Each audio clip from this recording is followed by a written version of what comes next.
Doctor Baba Saheb Ambedkar open university.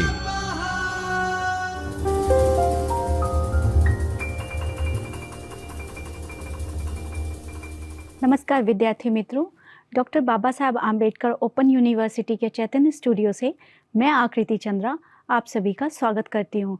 विद्यार्थी मित्रों, BA के द्वितीय वर्ष के पंचम प्रश्न पत्र हिंदी भाषा व्याकरण और संप्रेषण की इकाई 10 का हम अध्ययन कर रहे थे।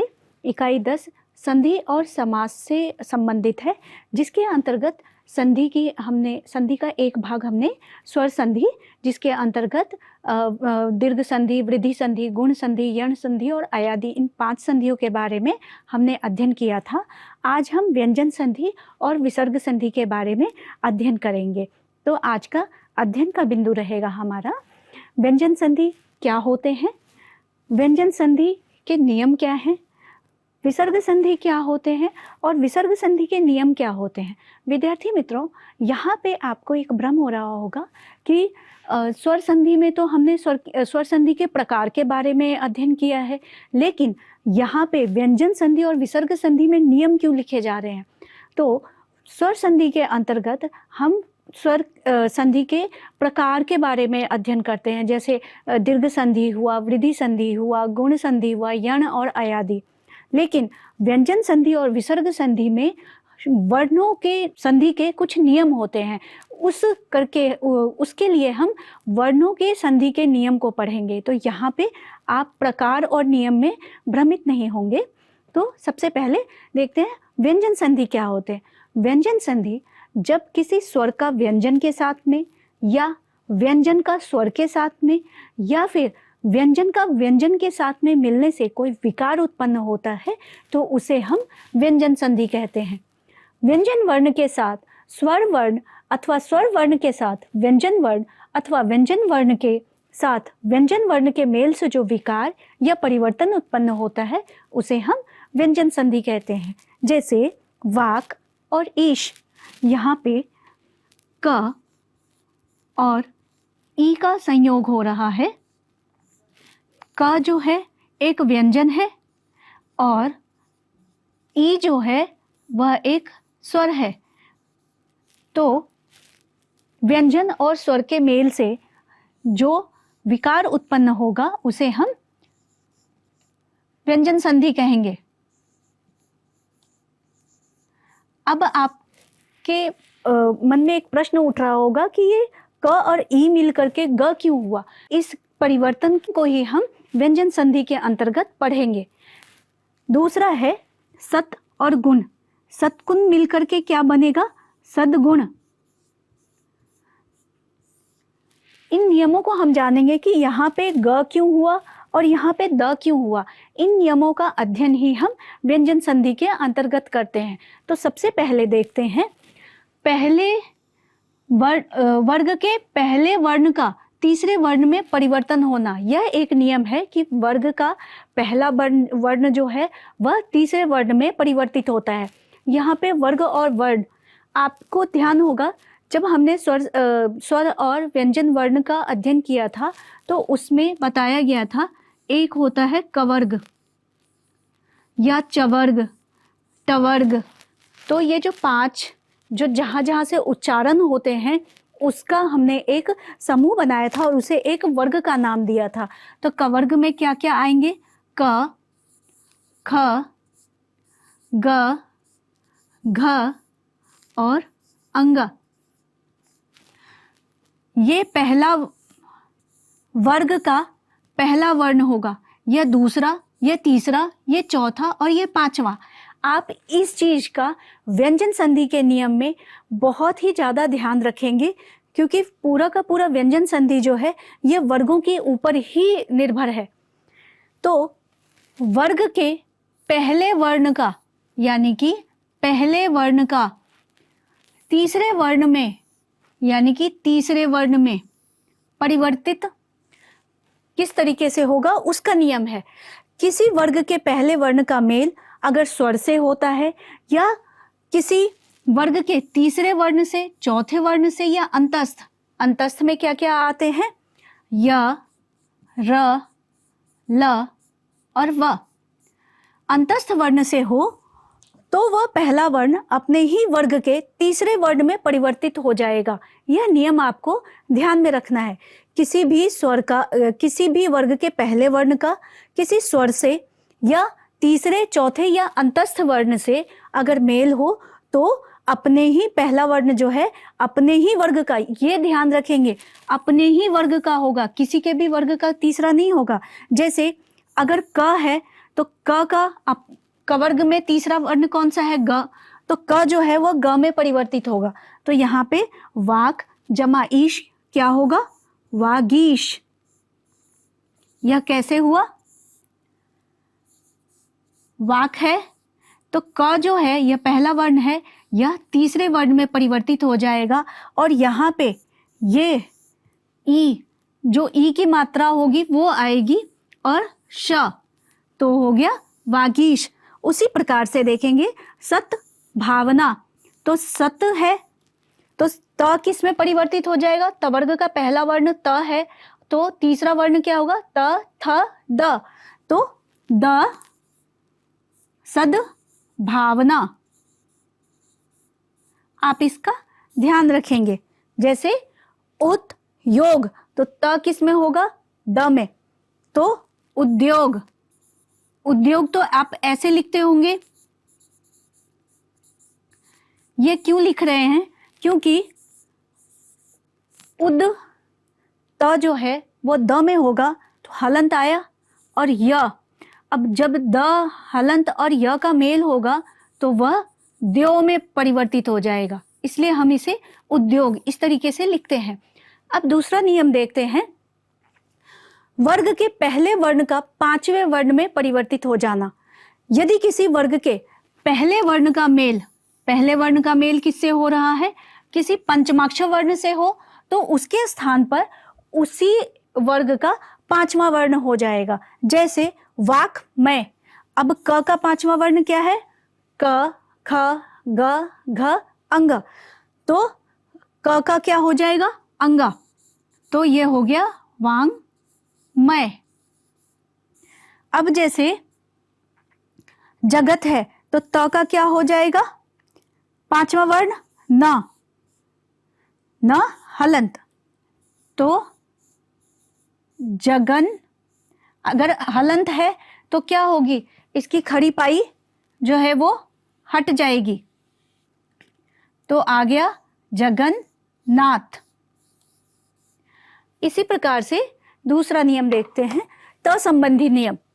त संबंधी नियम में क्या है? त के बाद यदि च और छ हो तो त का परिवर्तन किस में हो जाता है? च में। त के बाद अगर च या छ हो तो त का परिवर्तन च में हो जाता है। जैसे उच्चारण, तो त के बाद क्या है? त के बाद च है तो इसका क्या हो जाएगा? त जो है च में बदल जाएगा, तो च हलंत आएगा, यहाँ पे भी हलंत है। उच्चारण, तो हमें अच्छी तरीके से पता है अगर किसी भी वर्ण के नीचे जो है हलंत होता है तो उसका मतलब होता है कि वह आधा है, यानी कि वह अपने मूल रूप में है। उच्चारण। उसी तरीके से जगत छाया, तो त के बाद छ आया तो यहाँ पे भी त का क्या हो जाएगा? च हो जाएगा, तो जगत छाया। ठीक है। उसके बाद देखते हैं, त के बाद यदि ज झ हो तो त का परिवर्तन ज में हो जाता है। जैसे जगत जननी, तो त है और उसके बाद ज आया है तो इसका परिवर्तन किस में हो जाएगा? ज में हो जाएगा। तो ज हलन को हम इस तरीके से लिखते हैं, उसकी खड़ी पाई को हटा दिया जाता है। उसी तरीके से उज्ज्वल। उज्ज्वल, बहुत लोग उज्ज्वल लिखने में अशुद्धियां कर जाते हैं कि उज्ज्वल को ऐसे लिख देते हैं। ये ऐसे नहीं होता है, क्योंकि ये ज में परिवर्तित हो जाएगा तो ज यहाँ पे भी त है तो ये भी ज हलंत होगा और पहले से ज्वल में ज जो है वो आधा है, तो दोनों ही मिलकर के अलग अलग ज बना रहे हैं। ठीक है। यह संधि के कारण इसका जो लिखने इसकी जो वर्तनी होती है वो इस प्रकार की होती है। उज्ज्वल। अब अगला नियम देखते हैं, त के मेल से यदि त का मेल यदि त ड ल से हो तो त जो है ट ड और ल हो जाता है। यानी त का मेल जैसे बृहत टीका, तो त का मेल किससे हुआ? ट से। तो ये त जो है वो किस में परिवर्तित हो जाएगी? ट में ही परिवर्तित हो जाएगी। तो कैसे क्या लिखेंगे? बृहत टीका। और ट के अंदर हलंत है, हमने दोलन वाले जो वर्तनी हम लिखते हैं तो उसमें हमने लिखा था कि अगर ये ऐसे है तो उसको अगर एक साथ लिखना हो तो हम ऐसे भी लिख सकते हैं, बृहत टीका। दूसरी तरफ है तत्लीन। तो त किसमें, त का मेल किससे हो रहा है? ल से। तो त किसमें परिवर्तित हो जाएगा? ल में। तो कैसे लिखेंगे? तल लीन। और इसे हम ऐसे भी लिख सकते हैं। अब अगला नियम देखते हैं। त का मेल यदि श से हो तो त च और छ में बदल जाता है। जैसे उत श्वास, उसका क्या हुआ? उच्छ्वास। अगला नियम देखते हैं। त का मेल यदि ह से हो तो त का द और ह का ध हो जाता है। त का मेल यदि ह से हो त का मेल यदि ह से हो तो त का द हो जाता है और ह का ध हो जाता है। ये ध्यान रखेंगे आप। जैसे तत् हित, तत् जमा हित, तो त किस में बदल गया? द में। और ह किस में बदल गया? ध में। तो ये कैसे लिखा जाएगा? तत् धित। अब द हलंत है तो ये इधर ही आ जाएगा, तद्धित। ठीक है, आप इसका ध्यान रखेंगे। अगला नियम है छ संबंधी नियम। किसी भी ह्रस्व स्वर का आ का मेल छ से होने पर छ से पहले च जोड़ दिया जाता है। जैसे परिच्छेद, परि में छोटी ई की मात्रा है तो फिर छ से अगर मेल हो तो क्या हो जाएगा? च जुड़ जाएगा उसमें, तो बन गया परिच्छेद।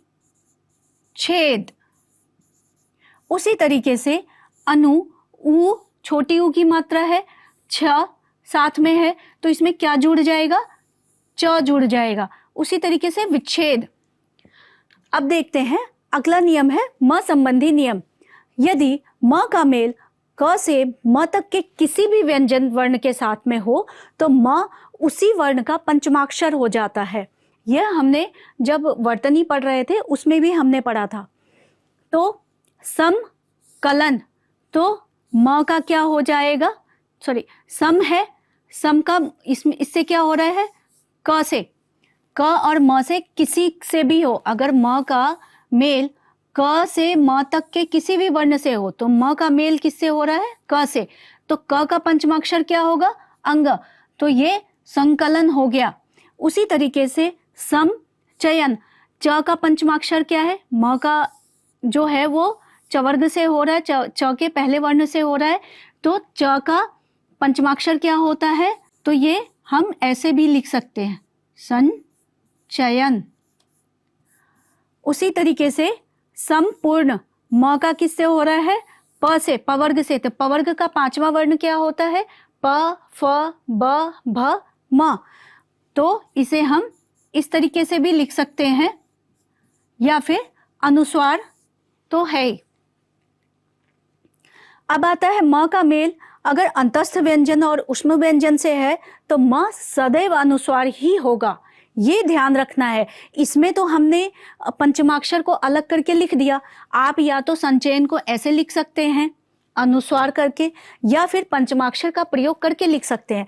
लेकिन अगर म का मेल अंतस्थ और उष्म व्यंजन के साथ में होता है तो उसमें हम पंचमाक्षर नहीं लिखेंगे, सिर्फ और सिर्फ अनुस्वार का ही प्रयोग करेंगे। इसका आप ध्यान रखेंगे।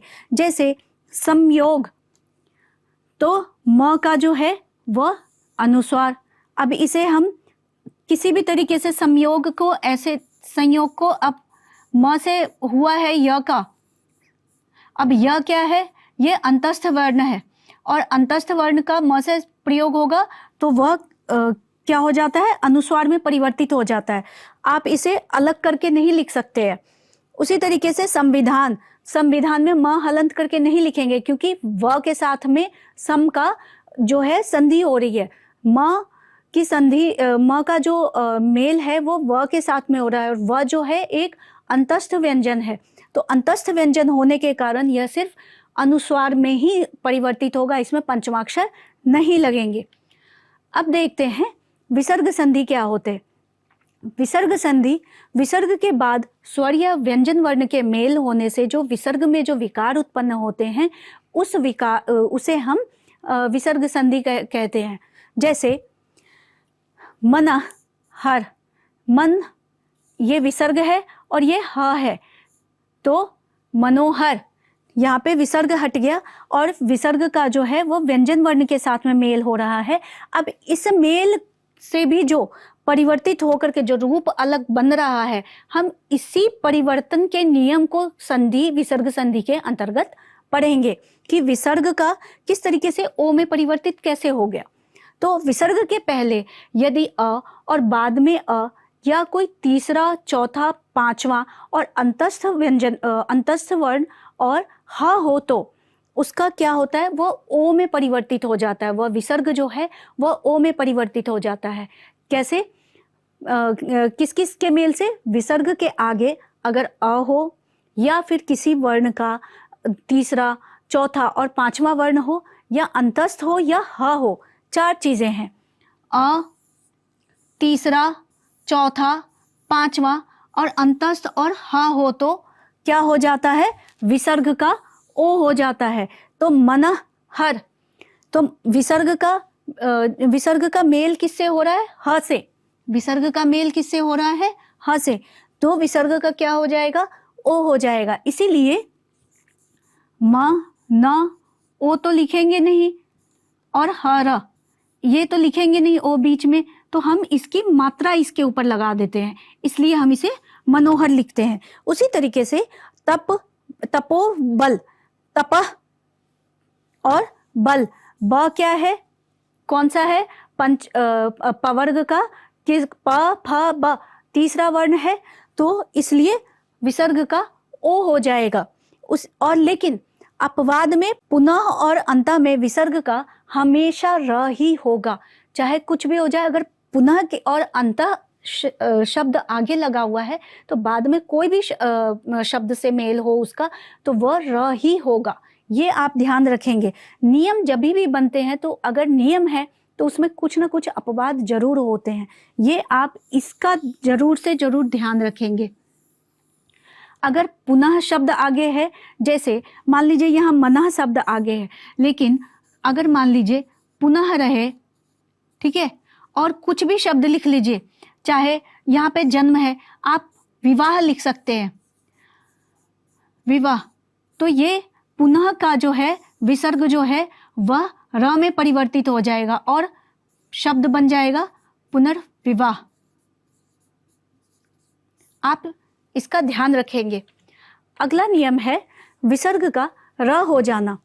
यदि विसर्ग के पहले आ को छोड़कर कोई दूसरा स्वर और बाद में आ, उ या तीसरा, चौथा, पांचवा वर्ण या अंतस्थ में से कोई वर्ण हो तो विसर्ग का क्या हो जाएगा, र हो जाएगा। जैसे यहाँ पे विसर्ग है और इसके आगे आ है, आ एक स्वर वर्ण है, तो इसका क्या हो गया, र। विसर्ग और अ का क्या हो गया, र, और आ की मात्रा जो है वह साथ में लगेगी। तो और यहाँ पे विसर्ग का क्या, विसर्ग का किससे हो रहा है मेल, उ भी एक स्वर वर्ण है, तो ये क्या बन जाएगा, र। विसर्ग जो है वह र बन जाएगा। जैसे उपयोग,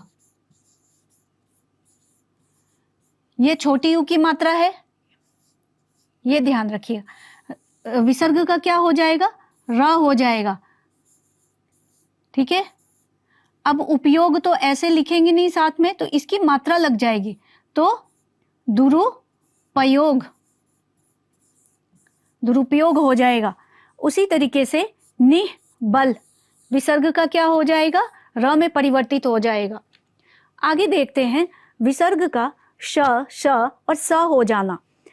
विसर्ग का श होना, यदि विसर्ग के पहले कोई स्वर हो तो और बाद में च, छ या श हो तो, विसर्ग के पहले कोई स्वर हो और उसके बाद में च, छ या श हो तो उसका क्या हो जाएगा, वह श में परिवर्तित हो जाएगा। जैसे निश्चल, ये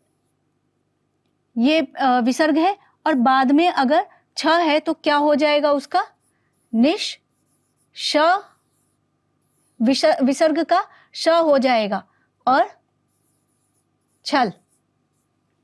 उसी तरीके से विसर्ग का श हो जाना, विसर्ग के पहले अगर ई, उ और बाद में क, ख, ये देखिए पहला और दूसरा वर्ण, ट, ठ, पहला और दूसरा वर्ण, अब प और फ, ये भी पवर्ग का पहला और दूसरा वर्ण है। तो यदि कोई वर्ण हो तो विसर्ग का श हो जाता है। जैसे निष्कपट, ये क है और ये विसर्ग है तो विसर्ग का क्या हो जाएगा, श में वो परिवर्तित हो जाएगा। उसी तरीके से निष्ठुर, विसर्ग है और ठ है, टवर्ग का दूसरा वर्ण है तो यहाँ पे विसर्ग का क्या हो जाएगा, श हो जाएगा। उसी तरीके से विसर्ग के बाद यदि त या स हो तो विसर्ग का स हो जाता है। जैसे नमः, नमः जमा ते, तो विसर्ग का क्या हो जाता है, स, तो नमः से। नि तेज, तो विसर्ग का अगर स हो जाएगा तो क्या होगा, निस्तेज। आगे देखते हैं विसर्ग का लोप। किस जगह पे विसर्ग का लोप हो जाता है। अगर विसर्ग के साथ में कोई कभी भी र हो तो विसर्ग का लोप हो जाता है। अगर विसर्ग का मेल अगर र से होगा तो विसर्ग का लोप हो जाता है। जैसे निरोग, इसको अगर निरोग, निह और रोग, तो विसर्ग का किससे हुआ, र से, तो ये विसर्ग अपने आप ही लुप्त हो जाएगा, उसी आ जाएगा निरोग। नमः और पुर में विसर्ग का स हो जाता है, ये भी आप याद रखेंगे। उसी तरीके से है नमः और पुर।